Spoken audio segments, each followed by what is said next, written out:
Hello? Hello, Bes. Isa ka sa pinakamaganda tonight. Gusto ko makita reaksyon ng mga tao, ah. Sa laki ba naman ng engagement ring mo? Kaya bilisan mo dyan, dali. Oo, saglit lang to. Nandito pa kasi ako sa opisina ni Jun eh. O sige na, dalian mo na dyan. Sige. Bye! Bye.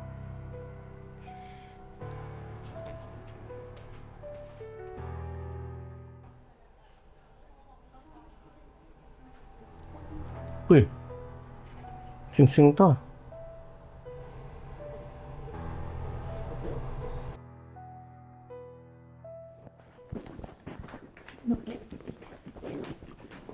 Ma'am, good morning po sa inyo.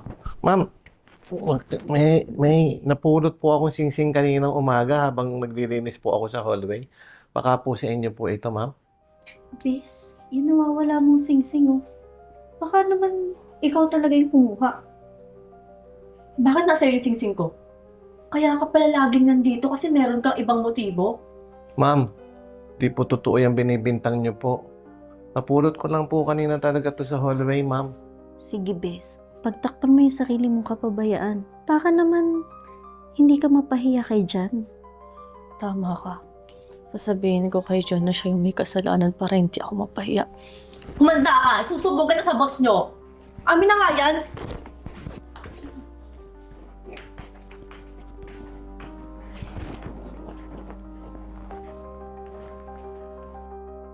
Mahal, alam mo ba yung janitor nyo dito yung kumuha ng sing-sing ko? Buti na lang nahuli namin siya bago niya yun maibenta. Ano? Sigurado ka bang siya? Oo, Jan. Nakita pa nga namin yung sing-sing ni Iya dun sa janitor. Nagpapanggap pa nga siyang ibabalik niya daw. Ano? Si Mang Ivan ba to? Kilala ko yung janitor na to eh. Naaalala ko minsan meron akong ipinaksuyo sa kanyang isang personal na bagay. Matinong tao to. Hindi siya magdanakaw. Hindi siya kagaya ng ibinibintang ninyo sa kanya. Mahal, kami na nga mismo yung nakakita eh. Hindi mo pa kami paniniwalaan. Kaya, Sige, ipapatawag ko siya. Good morning po, Sir John. Oh, Mang Ivan, halika rito saglit. Good morning. Nabalitaan ko may nangyari kanina. Gusto ko marinig ang panig mo. Ganito po yun, sir. Kasi kanina po, nung naglilinis po ako sa CR, nakapulot po ako ng singsing. Tapos, nagtanong po ako sa kanilang dalawa. Nagalit po sila sa akin. Hindi ko po alam kung bakit. Sir, hindi ko po pwedeng kunin yung bagay na hindi po sa akin. May nag-aaral po akong anak, sir. Kailangan ko po itong trabaho to, sir. Naiintindihan kita, Mang Ivan. Kilalang kilala kita. Matagal ka na dito at naniniwala ako sa sinasabi mo. Mahal, mag-uusap tayo. Iniimbestigahan ko tong nangyayarin to. At tila taliwas ang sinasabi nyo kumpara sa sinasabi niya. Mga Ivan, ano bang dati mong trabaho nga ulit? Sir, dati po akong alahero, sir. see? That's why. Alam niya yung presyo ng sing-sing mo, Bes. Na million yun. Milyon?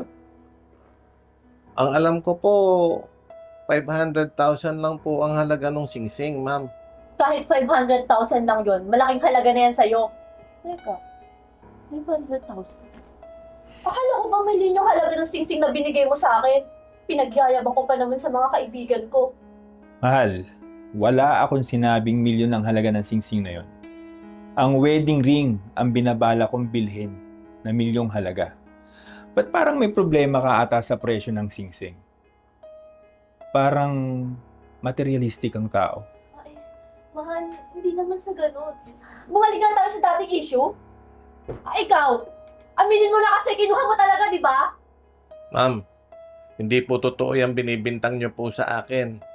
Mas mahalaga po ang karangalan sa akin kaysa kahit anong material na bagay sa mundo, ma'am. Napakasinungaling! Tama na! Tinanong ko kay Manong Ivan kung magkano ang halaga ng singsing na yan. At kalahating milyon lang yan. Kaya siguradong sigurado ko na hindi niya yan pag-iinteresan. Anong ibig mong sabihin, mahal? Hindi pa ba sapat na nakita namin na kinuha niya yung singsing? Oo nga, hindi pa ba sapat yung ebidensya na nakita namin yun? Mahal, minsan nang nagbalik sa akin si Manong Ivan ng pera na nagkakahalagang 2M. Yun yung sinasabi ko sa yung personal na bagay na ipinakisuyo ko sa kanya. Kung yung 2M, yung 2 milyon, nagawa niyang ibalik. Pag-iinteresan niya sa tingin mo yung singsing na nagkakahalaga ng kalahating milyon? Tsaka teka, kung talagang totoo ang sinasabi mo na ninakaw ni Mang Ivan yung singsing mo, ba't hindi mo nasabi sa akin na naiiwan mo talaga yan sa CR nung nagmamadali ka? Ewan ko. Nagmamadali lang talaga ako nun eh. Pero At nangyari yan na nawala ang singsing mo dahil sa kapabayaan mo rin. Pinalabas mo pa na magnanakaw si Mang Ivan para lang mapagtakpan niyang pagkakamali mo? Mahal, sa pagkakaalam ko, ang pagiging responsable at paggalang sa dignidad ng iba ay mahalaga para sa isang relasyon. Nagawa mo bang manira ang isang tao para lang mapagtakpan ng pagkakamali mo? Mang Ivan. Yes po, sir. Sir, humihingi ako ng kapatawaran sa nangyaring to. Alam ko mabuti kang tao. Dahil sa'yo, natutunan ko ang pagiging matapat sa trabaho. Maraming salamat po, Sir John. Sana po magtulong-tulong po tayong lahat at magkaisa po tayo rito sa opisina para manatili po ang respeto natin sa isa't isa, sir. Mahal, kung kaya mong manira ng isang inosenteng tao para lang mapagtakpan ng kamalian mo, paano pa kaya pag mas malalim na usapin na ang pag-uusapan? Hindi ko kayang manatili sa relasyong ganito.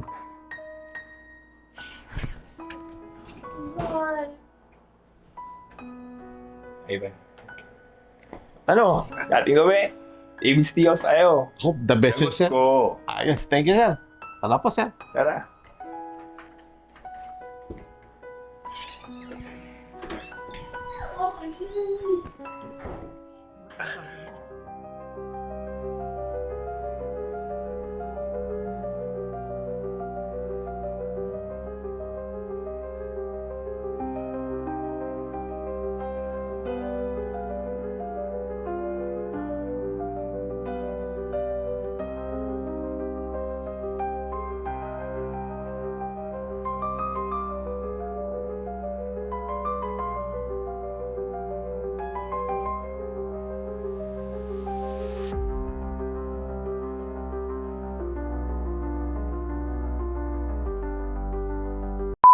Bes, yung nawawala mong singsing, baka naman ikaw talaga yung kumuha. Dun sa lines na ano, bulong. Yung ano? Ay, sabi mo kasi, bubulungan mo lang ah, ako. bubulong. Yung ano, Sige. mo yung ano mo. Sige, pagtakpan mo yung sarili mong kapabayaan. Papaya? Yung dapat yung pagtakpan. Sige. Hanggang. Ready? Alam mo po yung janitor yung... Sorry po dun. Saka, mahal. Alam mo ba? Game. Sige. Personal na bagay. Hindi siya magnanakaw. Masyadong matino ang pagkatao niya para akusahan niyo siya kagaya ng binibintang niyo. Sorry. Sige. Sige, retard. Pari. Pwedeng, ano, di ba? Ano? Ilan ko yung janitor dito? Parang ano, ganun yung ano. Ilan ko yung janitor eh. Yung pagkakilala ko sa kanya. Si Mang Ivan ba to? Hindi ano yun. Oh, sige. Mang Ivan ba to? Ready? Mang Ivan? Ivan. Kanina pick Mang up. Ivan pangalan ko. Mang Ivan. Sakay, ano, iPad. Yung oo. Isip mo nga eh. Kasi tinulungan pa niya ako sa isang personal na bagay. Okay. Parang di ka naniniwala na ganun si Makay. Okay. Okay. Sige. iPad tayo. Oo, dyan. Nakita pa nga namin yung singsing ni Eya sa kamay ng janitor niyo. Ayun. Gusto niya pang balak eh. Sige. Ulit. See? That's why. Alam niya yung presyo ng halaga ng... Presyo na nga halaga pa. Ulit. Oo. Sige, from you. Okay, see? See? Alam niya million. yung... That's See, why. Alam niya na alam niya million ang million. Okay. Seconds na. Alam niya yung presyo ng One. halaga. 1, 2, 3. Okay. Ready? 3, 2, 1, action! See? That's why. Alam niya yung halaga ng... Anong halaga? Alam niya na nasa million ang halaga. Alam niyang nasa million ang halaga ng singsing mo, besh. Kaya pinuha ko. Okay, 3 seconds. Ready? 3, 2, 1, action! See? That's why. Alam niya yung presyo ng singsing mo. Nawala yung million. Hmm. Importante yung million eh. Oo. Hmm. Ikain pa sa mo ng milyon. Million. Okay. Tama na! Ay. Sorry. Cut. Eh, hindi ko. Hindi pa po Pumaprontahin yun. niya ako. Hindi po yun. Wala pa doon, wala pa doon. Ay, sorry. Ayun. Balik tayo sa bigla sa issue. Ikaw, pinuha mo talaga yung to para ibenta, di ba? Magnanakaw ka. Ay, Ayun. oo nga pala. Ayun na.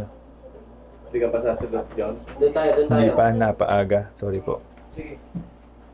Doon tayo sa... Saan tayo? Sa tama. Doon tayo kay Aya. Sige. Mali, hindi naman sa ganun. Okay. Maganda yung switch Aya. Perfect yun. Hi guys, I'm Ea Aison. Stay connected and don't miss out on our new content. Subscribe to our YouTube channel, follow us on Facebook and TikTok. Watch out for our exclusive events solely for our YouTube membership. With the crazy ones, life never gets old. So sweet. Yay!